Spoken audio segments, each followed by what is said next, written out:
This is how you start eating your emotions.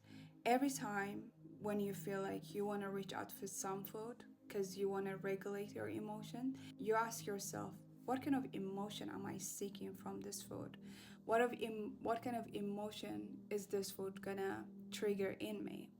Because food is there to nurture us, to be used as a fuel. It's not there to regulate our emotion. And plus, if we regulate our emotion through food, that emotion is there. It just now we have suppressed it in our body, and that energy somehow, some way is gonna take expression and it's gonna look ugly, and we don't want to do that. So when you get that answer, you give that emotion to yourself instead from that food.